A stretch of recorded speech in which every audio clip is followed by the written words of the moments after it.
Yo, what is going on, people who are watching this video trying to learn more about pre-algebra? Welcome to lesson 10.9, 10-9. Today we're going to be talking about volume of pyramids, cones, and spheres, not necessarily in that order. All right, last time in the last lesson that we did, we talked about the volume of two other shapes. Remember, volume is all of the space on the inside of a figure. Today, we're going to be talking about the volume of cones, pyramids, and spheres. All right, this lesson could be kind of straightforward. The only kind of thinking you might have to do is with pyramids. We'll talk more about that. And we want to go ahead and take note of a few different shapes. I'm going to go ahead and put all three of these shapes, all the information for all three of the shapes up right now. So here we go with the volume information for a few different shapes. Here, for today, we're going to talk about cones. We're going to talk about pyramids and spheres. Let's talk about cones first. All right. So this is an example of a cone. A cone, by definition, has one circular base, and it has a vertex at the other end of the base. This is the formula that we would normally use. Volume is equal to base times the height of the shape divided by 3. Now this is slightly different, but kind of similar to what we've seen before.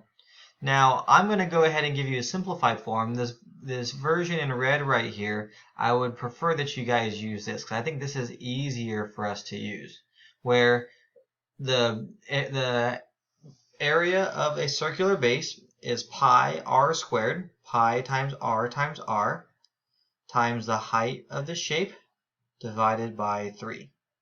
Okay, so we're going to practice a few problems, one dealing with cones, and we will use this formula, and I highly suggest you use this one as well. Pyramids can be a little trickier because the shape of the base of a pyramid can change. For cones, the shape was always a circle, so we will always use this formula. For pyramids, the shape could be a rectangle, like this one is. The shape could be a triangle. The shape can be a lot of other different shapes on the base. It has to be a polygon. But the most common ones are rectangles. So it's actually the same formula, the area of the base times the height of the shape divided by 3. But just kind of a note for you guys, the area of the base changes based on the base shape. You get it? Based on the base shape. And the most common are rectangles, base times height, or triangles, base times height divided by 2. These are the most common base shapes for pyramids. All right, the last shape we're going to talk about are spheres. And to find the volume of a sphere is 4 times pi r cubed divided by 3. The only piece of information that you need in order to solve for the volume of a sphere is the radius. The radius is the distance from the center of the circle to the outside of the circle. And I kind of like this because I guess typing in r cubed for people who are inexperienced with calculators and maybe have different calculators, maybe the best thing to do is instead of typing r cubed, is multiplying r times itself 3 times. So we get this formula. The volume is equal to 4 pi r, kind of sound like a pirate, divided by 3. Now reminder, all of these formulas are in your book. They might look a little different. I'm kind of writing them mathematically the same. I'm writing them a way that might be easier for you to use. Hopefully it is. But the way that the book shows is equally great. All right, let's go ahead and look at example number 1. Let's find the volume of this cone. This guy is known as a cone, a circular base with a vertex on top. Cool.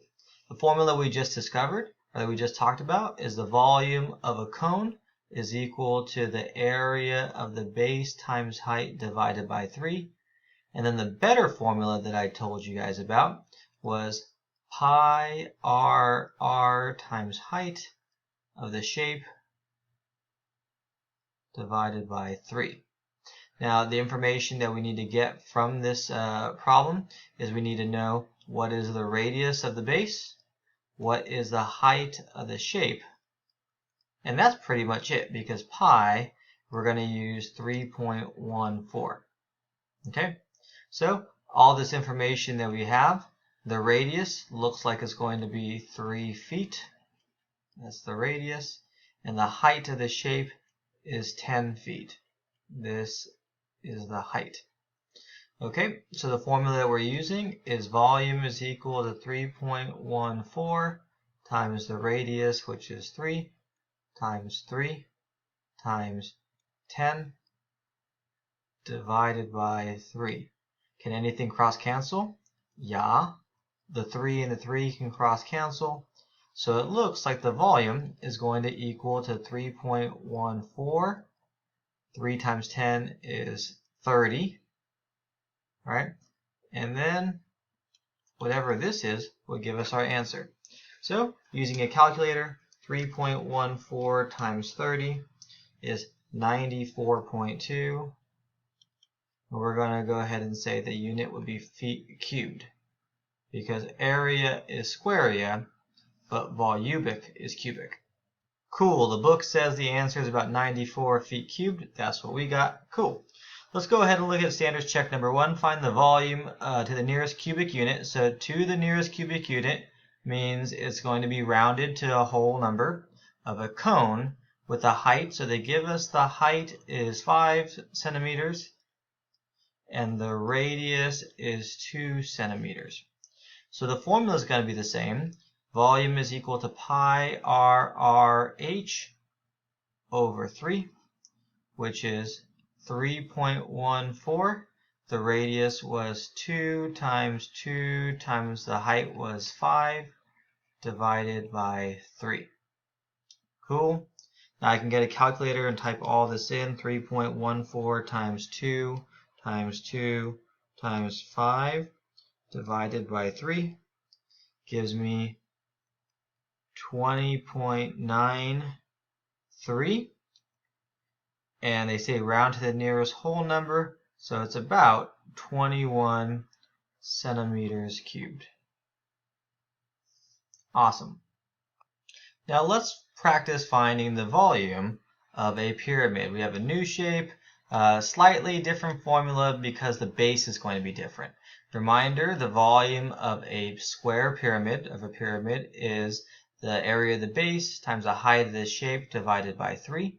In this case, because it's a square, the area of the base is going to be the base times height of just the base. So the things that we need to find are the area of the base and the height. Now, because this is a square, we know that this has a 6 on each side. The area is going to be 6 times 6. Alright, so this is going to be 36 feet squared on the inside. So 36 square feet. The height of the shape looks like it's 10 feet. So our volume is going to be 36 times 10 divided by 3. Can anything cross cancel? Yeah. This becomes a 3 and 36 become a 1 and a 12, and it looks like our volume is 120 cubic feet because volubic is cubic. Cool? Cool. Now let's look at standards check number 2. Find the volume of a square pyramid yet again. So that means we need to find the area of the base and the height. It says it has a side length of 5 feet. That means the base is going to be a square that has 5 feet on each side. So this is going to be base times height of the base, which is 5 times 5, which is going to be 25 square feet. The height is 20 feet. So the volume is going to be 25 times 20 divided by 3. Using a calculator, 25 times 20 divided by 3 is 166.6 repeated, which is approximately 167 cubic feet. Cool. Alright, the last example we should talk about is how to find the volume of a sphere. It says you build a snow statue with snow spheres. What is the volume of the snow in the bottom sphere? And they give us a little diagram of this cool looking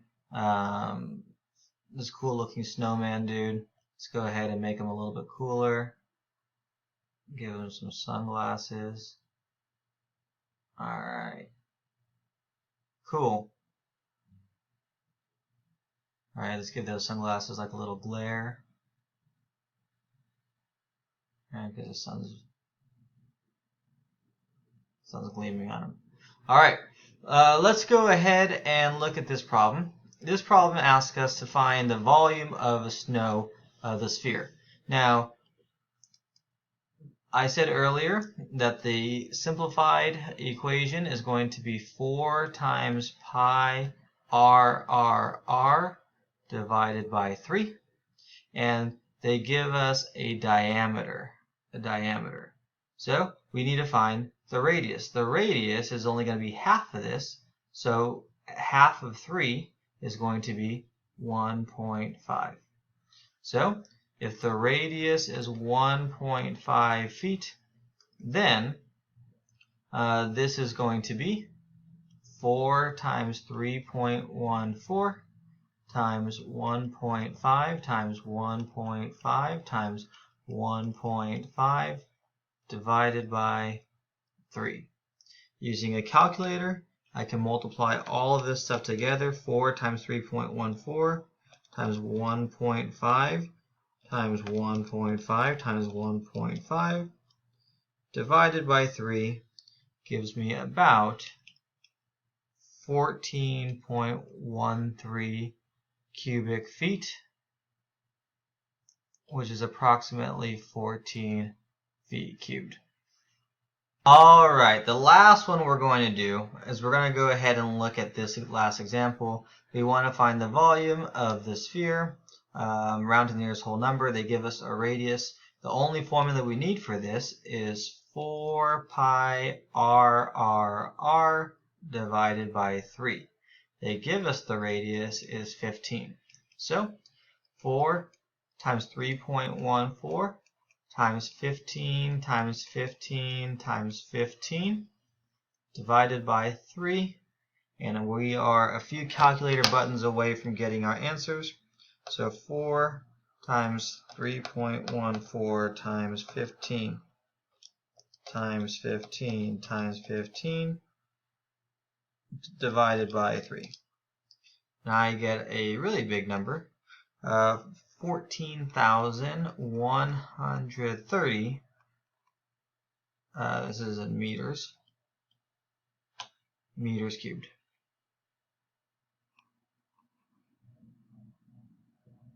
Cool. Alright, well, that settles it. That's all of the work that we have for this lesson. Remember to go back and write down all the stuff in your notes and use those formulas that I gave you at the beginning of the lesson because they're really important. For the trick with pyramids is you have to identify what's the shape of the base. That's how you know which formula to use. And for examples like this last one, or the snowman one, if they give you a diameter, you need to convert that to radius. Alright, cool. That is it. Enjoy the homework. Bye.